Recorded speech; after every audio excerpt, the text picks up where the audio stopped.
Bienvenidas, bienvenidos. Estamos en Piedra, Papel y Tinta. Hayaya, Bolivia. Así comenzamos nuestro programa en el que estaremos hablando sobre la independencia de nuestro país en la primera parte. Y en la segunda parte tendremos una mesa de análisis con Mauricio Quirós, editor de Nacional de La Razón, y también estará Micaela Villalaura, periodista de investigación de La Razón. Bueno, para hablar sobre la independencia tenemos como invitados a María Luisa Sux, historiadora. Bienvenida, muchísimas gracias. Muchas gracias por la invitación. Y Fernando Cajías, historiador también, bienvenido, muchas gracias. Muchísimas gracias por la invitación. Bueno, después de 16 años de guerra, guerrillas, levantamientos, intrigas y traiciones, el 6 de agosto de 1825 se crea la República de Bolívar, después Bolivia, sin la participación de los indígenas que lucharon por la independencia. Es decir, la República se hizo entre élites, doctores de Charcas, marcando una línea divisoria entre excluyentes y excluidos. María Luisa, ¿cuáles fueron los antecedentes del nacimiento de Bolivia? Hay todavía un debate historiográfico sobre si se debe llevar los antecedentes hasta la sublevación indígena de 1780-81. Para algunos historiadores eso es lo correcto. Para otros historiadores se ubica en otro contexto y lo correcto es llevar los antecedentes hasta 1808, cuando se produce el apresamiento del rey Fernando VII en España y que provoca todo este proceso de 16 años de proceso de independencia, ¿no? ¿Cuáles son los antecedentes? Bueno, desde el siglo XVIII, indudablemente, había un descontento de la población muy claramente establecido con este término de vive el rey, muere el mal gobierno. Es decir, el descontento no estaba buscando una independencia en sí, sino que la corona modifique el sistema de gobierno. ¿Por qué? Porque la corona estaba tal vez dominando más, tratando de explotar más las colonias para su propio provecho. Y esto no querían ni indígenas, ni criollos, ni mestizos. Y posteriormente esto va a provocar también la sublevación de 1781. Sin embargo, la situación no cambia mayormente y este descontento va a crecer y va a ser aprovechado cuando se produce un vacío de poder en España. ¿Cuál fue el papel de los indios en la Guerra de la Independencia, Fernando? Bueno, yo es precisamente, como decía María Luisa, de los que creo que este proceso hay que remontarlo hasta 1780, cuando se da la sublevación general de indios liderizada por los amaros y los cataris sobre todo, porque si bien fue un movimiento indudablemente contrario sobre todo a las medidas de opresión que sufrían, como el tributo, la mita, el reparto mercantil, existieron planteamientos políticos, inclusive el retorno del incario, ¿no? Pero, como dice María Luisa, aquello de romper definitivamente con el rey fue un proceso largo. Inclusive cuando se dio la sublevación de La Paz y Charcas, que son pioneras no solamente en nuestro territorio, sino en toda América en la sublevación, el grito era viva Fernando VII, muera el mal gobierno. Pero ya cuando precisamente Fernando VII volvió después de la derrota de Napoleón y totalmente ciego persiguió a los liberales en España, que habían hecho una constitución de Cádiz bastante abierta a la integración con los americanos, ya el movimiento se volvió completamente independentista. Pero en todo caso creo que en las ciencias sociales, sobre todo ahora y en la historia, ya no establecemos los absolutos, ¿no? Todos los indios estuvieron de un lado y todos los blancos del otro. Había inclusive indígenas en las tropas realistas, como también estuvieron en las tropas patriotas, ¿no? Pero en todo caso creo que fue tan dura la represión contra los amaros y los cataris, que los privaron de liderazgos, y por eso en el proceso ya desde 1809, ese liderazgo pasó a manos criollas y mestizas. Pero hay que recordar que en la Junta Tuitiva, por ejemplo, fueron llamados a formar parte, ¿no?, los caciques de las diferentes provincias. Hubo guerrillas indígenas muy importantes en el altiplano que continuaron la lucha. También el tema de los negros, ¿no?, el Franciscote que se subleva en Santa Cruz. Pero cuando nació la República, no solamente no estuvieron presentes los indígenas en ese momento, casi todos los protagonistas. Los de La Paz, por ejemplo, ¿quién estuvo? Lanza, quedó Lanza, ¿no? Quedó Lanza, sí. Estaba ahí de diputado. Pero la mayoría de los guerrilleros ya fueron muertos, eso estudió muy bien María Luisa, ¿no? Todos, las grandes guerrillas acabaron en 1816 y tampoco Juana Azurduy tuvo su curul, ¿no? Así que indudablemente los protagonistas fueron otros, pero hay que reconocerles que tuvieron esta idea de no solamente independizarse de España, ¿no?, sino de ser autónomos de Lima y de Buenos Aires y crear una nueva república. Entonces, bien, desde el punto de vista político hay que ir más lejos, vamos, del antecedente, ¿no?, la creación de la Audiencia de Charcas, que nos creó una identidad muy propia. ¿Podríamos calificar de dramática la insurgencia, la creación de Bolivia, como la califica Arnade? Bueno, en realidad el texto en inglés de Arnade no habla de dramática. El término dramática le ponen al momento de la traducción al castellano. Pero cualquier proceso complejo que va a cambiar estructuras siempre va a ser dramático, desde el punto de vista de que la gente que está luchando no sabe cómo va a terminar el proceso. Es decir, pueden haber triunfado como podían haber muerto también. Entonces, en ese sentido, sí podríamos hablar de una situación de drama, más pensando en este drama griego, digamos, de no saber en qué va a concluir el tema. Y yo coincido con Fernando en que la participación de los indígenas ha sido, digamos, estaban a un lado y estaban al otro. Yo no coincido con Arnade, que dice que eso ocurrió porque los indígenas no sabían por qué estaban luchando, que es algo que yo critico bastante del texto de Arnade, porque considero que más bien sabían muy bien por qué estaban luchando, que sus objetivos no eran independizarse, porque sabían, de hecho, que una independencia no los iba necesariamente a favorecer y que ellos, y esto se ve muy claramente durante los 15 años de lucha, estaban buscando con quién podían establecer mejores pactos para mantener la propiedad de su tierra y mantenerse en, digamos, en una situación política que los reconozca. Entonces, efectivamente, va a haber lo que se llamaban los amedallados, que eran los indígenas que peleaban con los realistas, que en realidad no eran españoles tampoco, sino peruanos. Y va a haber muchos indígenas que van a pelear por el lado insurgente, muy bien organizados, ¿no? Y ese es el otro tema en el que yo no coincido con Arnade.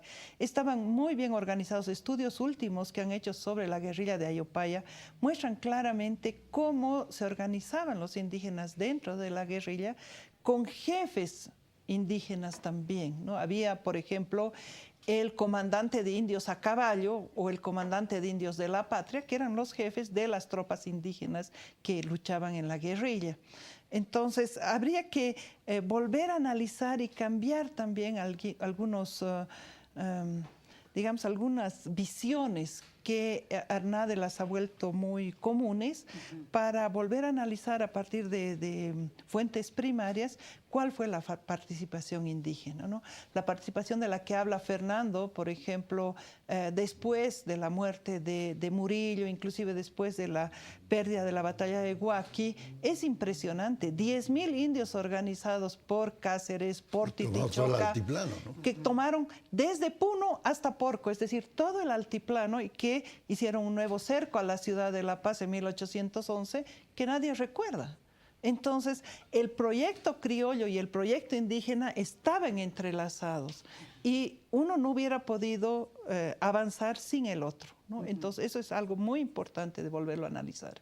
Entonces, inclusive hay un líder guaraní, sí. ¿no? Cumbay, que bueno, estaba en guerra contra los españoles desde el inicio, ¿no? Claro, no era una guerra de todos los años, había treguas, pero justo antes de todo este proceso estaban en guerra y este Cumbay lo buscó a Belgrano, después a los Padilla, ¿no? Y todavía todo también un contingente guaraní muy organizado en todo lo que significa la lucha en el sur del país, ¿no? Entonces, no es, como ya habías adelantado, una cuestión de solo negros, solo blancos, solo buenos, solo malos, pero hay intrigas, hay traiciones. Muchísimo, muchísimo, ¿no? En la propia guerrilla de Lanza hay problemas de luchas de poder, ¿no? ¿Cómo lo agarraron a Tupac Katari? ¿Cómo lo agarraron a Tupac Katari? Una traición de algún lugarteniente suyo, ¿no? Por ejemplo, en el caso de la Sublevación General de Indios hay caciques que tenían muchos privilegios, como Tupac Amaru. Siempre digo, era como el dueño de Transcopacabana de la época, un gran arriero, y la propia corona le reconoció su descendencia inca. Y entonces él podía haberse quedado con sus privilegios y sin embargo luchó por su pueblo, pero además porque él consideró, si yo soy descendiente del Inca, ¿por qué voy a estar obedeciendo a este pinche corregidor, diría? Pero a la vez hay un Pumacahua, ¿no? Igualmente fuerte, y que es el que ayuda a que la tropa criollo española que defendía el Cusco derrote a Tupac Amaru. Entonces ahí mismo había una división de líderes. Hay que recordar, como decía María Luisa, ¿quién lo mató a Murillo? ¿Un español o un criollo como Goyeneche, ¿no? Entonces había una división, no está así por etnias claramente dividido el grupo. Los propios afros, ¿no? Estaban a veces luchando con el dueño de ellos, ¿no? Pero otros se sublevaron, por supuesto. Y además, tomando el tema de Pumacahua, podemos hablar toda la complejidad que ocurre, porque esta sublevación indígena de 10.000 indios entre 1810 y 1812 es reprimida por el mismo Pumacahua, que lo mandan nuevamente del Cusco, porque ven los criollos que ellos no pueden reprimir. Entonces mandan a Pumacahua y a Choquehuanca, los dos jefes de la región del Cusco, que son los que reprimen la rebelión indígena. Y 2 años después, Pumacahua está con los insurgentes. Entonces, cuando hablamos de traición, estamos pensando siempre que la gente no cambia de ideas y que los contextos no cambian. Entonces, la palabra traición, yo, digamos, un poco la veo críticamente porque implica que una persona está pensando una cosa en un momento y otra cosa en otro momento, pero no se está pensando que este cambio de posición está relacionado con el contexto. Si la gente no sabía qué iba a pasar, de lógica iba a tratar de salvarse en el momento en que las cosas iban mal y entonces sí van a pasar al otro lado. El mismo Lanza, por ejemplo, no podemos olvidar que en 1824, un año antes de la independencia, está pactando con Pedro Antonio de Olañeta, ¿no? ¿Por qué? Porque él veía que ese pacto era mejor para su gente que el pacto con el virrey. Entonces hay posiciones que nosotros los hemos estaban puesto divididos, claro, ¿no? entre liberales y monarquistas. Y bueno, y como dice María Luisa, Santa Cruz, al principio realista, luego patriota, Vallivian. Y claro, el que siempre es más sospechoso es Olañeta, porque ese fue Casimiro, ¿no? Ese fue meses antes. Y sin embargo hay varios historiadores como José Luis Roca que lo reivindican porque dicen es el autor ideológico, el que le sopló a Sucre, aquí queremos, porque Sucre en el fondo cuando llegó tenía 2 brazos, ¿no? A Lanza por un lado y a Olañeta. Pero Olañeta fue el que le dijo, bueno, aquí la cosa es no solamente independencia, sino autonomía del Perú y de Y justamente Argentina. tocando a Sucre, en un momento Sucre se pregunta a quién pertenece Charcas, es decir, Bolivia, ¿no? ¿A Buenos Aires o a Lima? Habían muchos intereses, ¿no? Sí, lo que ocurre es que en realidad, si analizamos desde otra perspectiva, la guerra por la independencia ha sido también una guerra territorial entre Lima y Buenos Aires. Claro, y nosotros Es estamos al decir, medio. nosotros estábamos al medio y los insurgentes peleaban con Buenos Aires y los realistas peleaban con Lima. Esa era la lucha. Entonces, cuando más bien se cambian los escenarios y va San Martín al Perú, independiza el Perú y más bien desde el norte viene la propuesta independentista y en Buenos Aires, bueno, no, digamos, las Provincias Unidas estaban en una anarquía absoluta. Claro, Sucre ve, bueno, aquí qué es lo que corresponde, porque jurídicamente no quedaba claro a quién había correspondido en esos años de la guerra la audiencia de Charcas. Y es por eso que da esta medida de que la gente pueda definir qué es lo que quieren, ¿no? Y con relación a esto también yo quiero un poco relativizar esa idea de decir, los que no han peleado son los que estaban el 6 de agosto y los que han peleado ya no estaban. Y esa es una visión, desde mi punto de vista, muy militarista. ¿Por qué? Porque los que pelearon, ¿quiénes son? Los que agarraron las armas. Claro, lógicamente de esos no estaban muchos porque muchos habían muerto en la guerrilla. Pero no nos olvidemos que la misma lucha tiene varios frentes. Tiene un frente militar, efectivamente, pero también tiene un frente de carácter diplomático, político. Y por ejemplo, mujeres, por ejemplo, ¿no? Claro, Las y ciudades. además las mujeres, y además, por ejemplo, una persona como José Mariano Serrano, que es el que hace el acta de independencia, es también el que redacta el acta de independencia de las Provincias Unidas de Sudamérica en 1816. Entonces, él no es un advenedizo. Y de esos hay muchos. Si uno analiza realmente la historia de los que están el 6 de agosto, efectivamente, pocos son militares los que pelean con armas, pero muchos de ellos estuvieron negociando, estuvieron trabajando diplomáticamente con unos con otros, con una idea muy clara de lograr esta independencia. Entonces, a veces digo, es injusto tildarlos de dos caras, de gente que llegó a último momento, cuando los estamos viendo entregar un montón de plata para los insurgentes en 1810, es decir, 15 años antes. Y entonces, y hay muchos de esos que van a estar, digamos, peleando, pero desde otro frente, ¿no? Entonces, yo creo que eso también hay que rescatar en la historiografía. Sí, Fernando, tú estabas aportando una serie de datos. Claro, pero por eso creo que de un tiempo a esta parte el tema de la independencia ha vuelto a estar en la agenda, no solamente de los historiadores de Bolivia, sino hasta los españoles, ¿no? Están reestudiando esto. Porque además, cuando nació Bolivia, y muchos de los países latinoamericanos, lo que pasó en España, hubo, como dice María Luisa, muchos civiles, pero después los militares, sobre todo en nuestro caso, fue fatal, ¿no? Claro. Y ese rol de los ayacuchos, ¿no? Héroes de la batalla de Ayacucho, pero luego como gobernantes fueron un desastre. Y en España también. Los que regresaron de la batalla de Ayacucho tuvieron un rol político muy importante. Y en la historia de España dicen que el siglo XIX es el peor en su historia, ¿no? Políticamente, etc. Ahora, como tú decías al principio, ¿se nació con exclusión? Sí. Pero hay que tomar en cuenta, ¿dónde votaban las mujeres? ¿En qué país del mundo votaban? En ninguno. Porque a veces los bolivianos nos flagelamos, ¿no?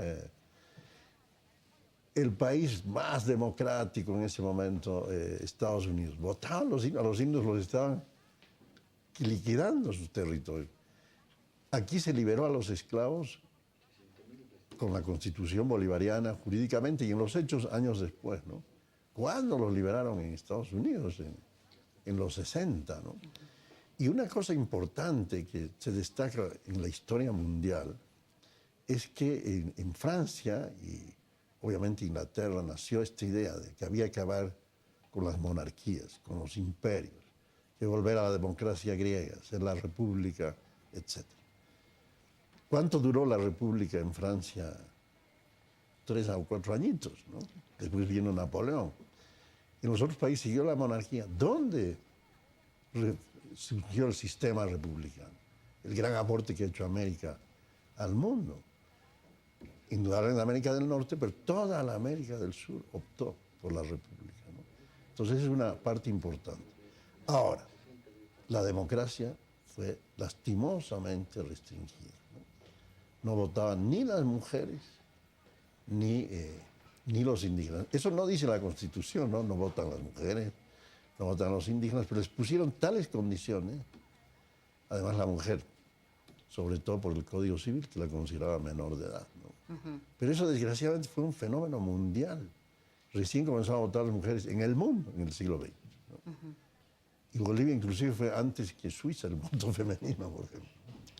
Creo que nuevamente tenemos que analizar el contexto, ¿no? ¿Cuál fue el debate en la Asamblea Constituyente el 26 sobre el voto indígena? En ningún lugar se dice no votan porque son indios, porque su principio era el de la igualdad ciudadana. ¿Qué es lo que ponen? No saben leer y escribir. Entonces se pone 10 años. Bueno, se va a dar 10 años para que puedan votar, ¿no? Pero cuando ya sepan leer y escribir.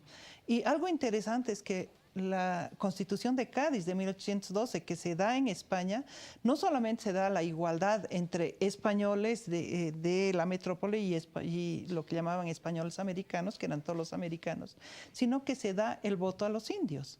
Y durante el proceso de la independencia hay elecciones en los pueblos de indios donde se vota, donde hay elección para indios. El tema es que era una votación indirecta. Y entonces se iba, como en una pirámide, iban saliendo las personas que no tenían mucho prestigio, digamos, y terminaban siendo elegidos los notables del pueblo, que lógicamente no eran indios. Es por eso que el 25 no hay ningún indio, pero ellos sí participan en las elecciones para nombrar delegados a la Asamblea Deliberante. Entonces, si no ubicamos esto en un contexto, como bien lo dice Fernando, en ningún lugar votaban los que no sabían leer y escribir, a pesar de que Cádiz los había abierto para ellos. Entonces, salimos y decimos, no, fue una discriminación, hubo un rechazo, pero es porque de los esto criollos era bolivianos, de los criollos bolivianos todos, frente a todos, pero no nos olvidemos que no solamente en Estados Unidos, en la Argentina, pues, durante todo el siglo XIX han diezmado a las poblaciones indígenas. En Chile rompieron el acuerdo. En Chile ha sido igual, en todos lados ha sido igual. A la larga pienso que el sistema colonial que reconocía la República de Españoles y la República de Indios reconoció mucho más a los indios que todos los sistemas republicanos del siglo XIX. Y esto sí es una cosa para analizar críticamente, ¿no? Ahora, el siglo XIX fue peor, ¿no?, para los indios, porque indudablemente hay el reparto mercantil, el tributo, la mita, muy duro, ¿no? Se elimina el tributo. Bolívar y Sucre quisieron eliminar el tributo, ¿no? Pero ahí sí hay una discriminación en el impuesto personal, ¿no? Porque cuando quisieron poner el impuesto a todos, se rebelaron criollos y mestizos y a la larga se tuvieron que volver al tributo de los indios.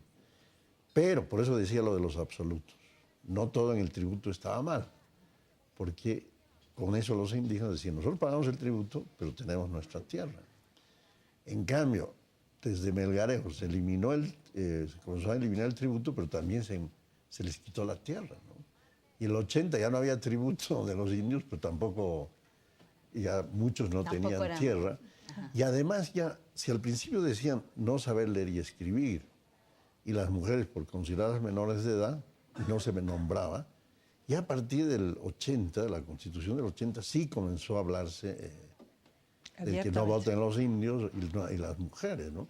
Y en el 38, que fue un congreso muy progresista, y finalmente se eliminó aquello de las rentas, y entonces el voto se amplió mucho más. Entonces, sí se habló ya del voto de la mujer. En el siglo XIX como que se institucionaliza esa exclusión, poco a poco. Eso sí, no es tanto en la fundación, porque ahí está indirectamente, ¿no? Pero cambia luego ya el discurso en realidad, ¿no? Ya se vuelve como... porque hice toda Europa, toda América, aquello de civilización versus barbarie. Y más bien acá, con las culturas, sobre todo en tierras altas, ¿no?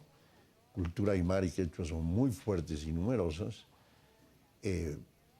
Su situación de tributarios o comunarios pasó a ser peones, no de todos, ¿no? Se mantuvieron comunidades. Pero en el caso de tierras bajas, lastimosamente nos pasó con la Argentina, con Chile, ¿no? Los guaraníes, una guerra terrible de exterminio, etcétera, ¿no? Entonces fue un siglo muy duro para el mundo indígena.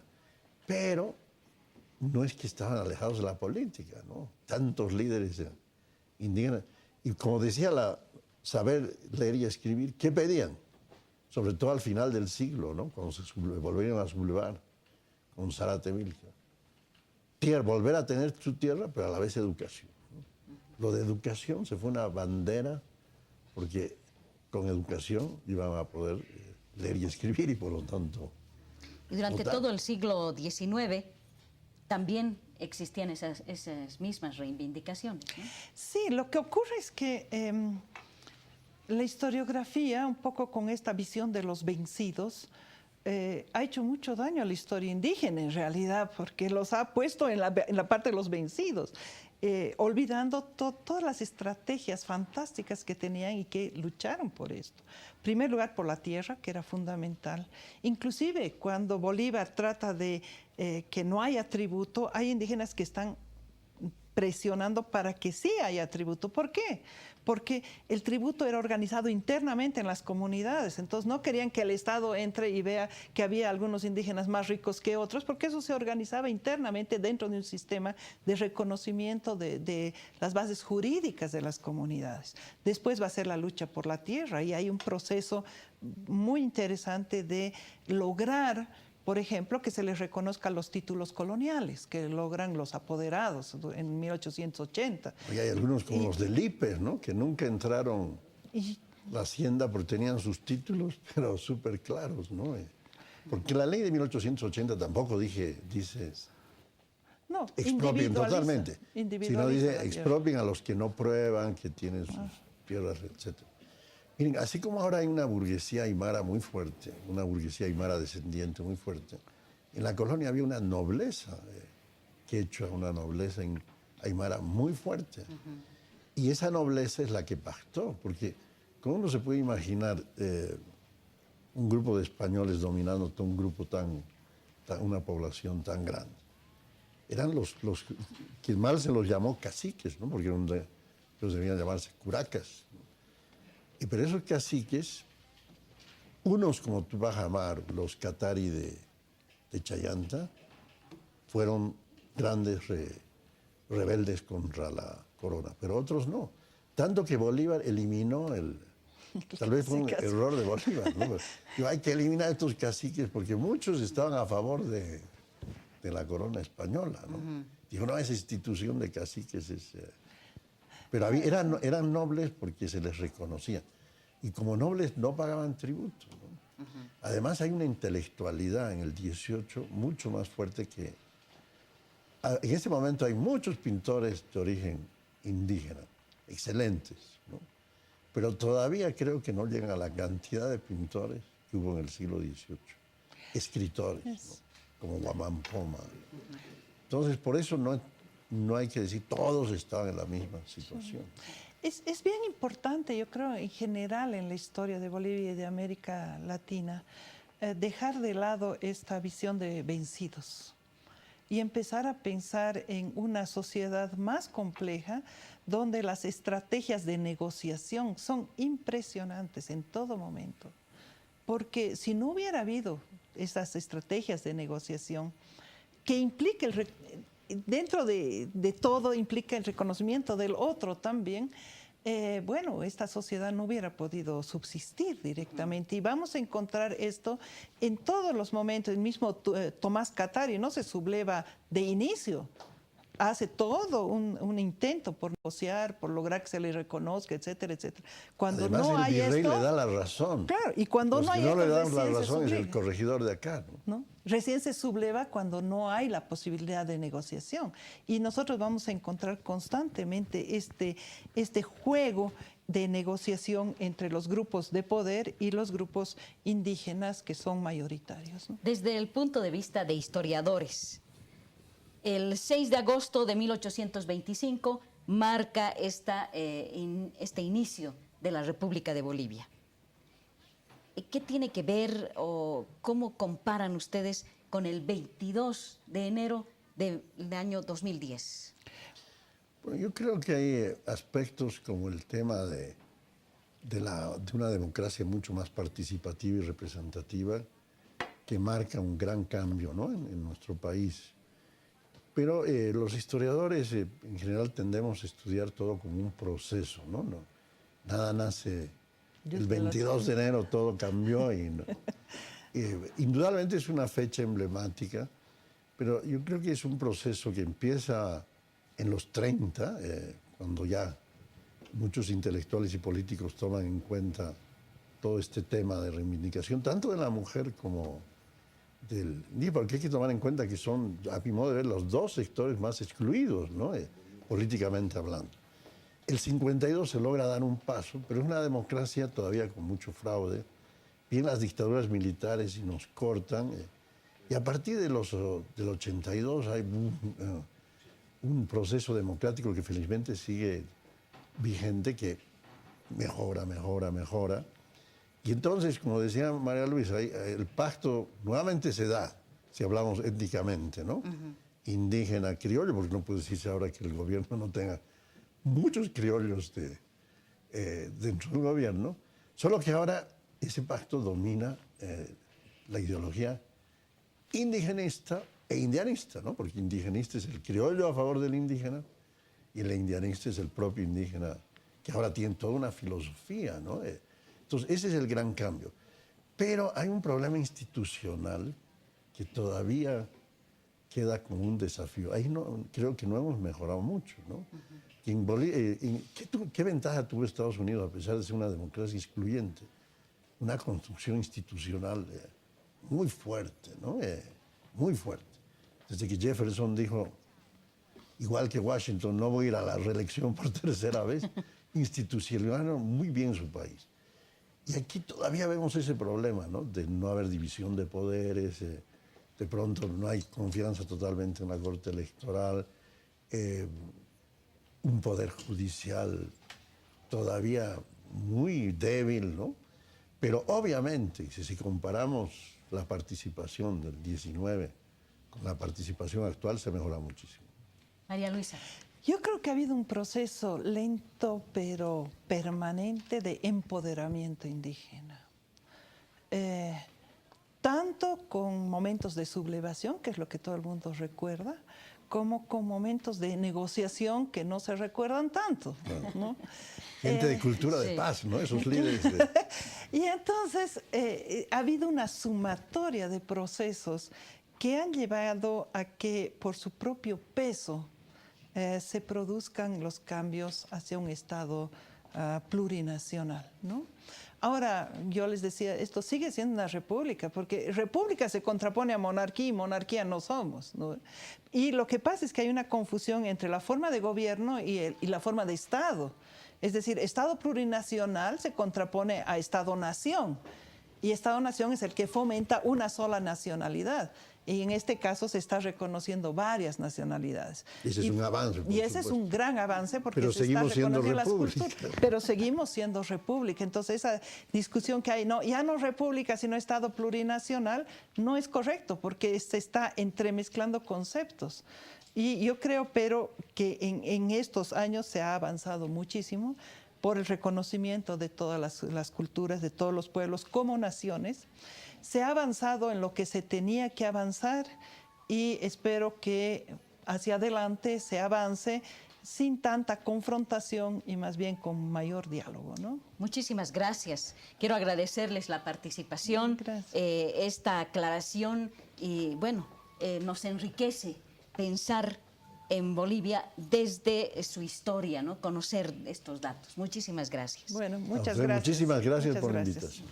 Y quiero pedirles que estén atentos porque dentro de un momentito estaremos hablando sobre la presencia del periódico La Razón con sus periodistas en Arica y Antofagasta, en la conducción de la directora de La Razón, Claudia Benavente. En unos instantes. Muchas gracias.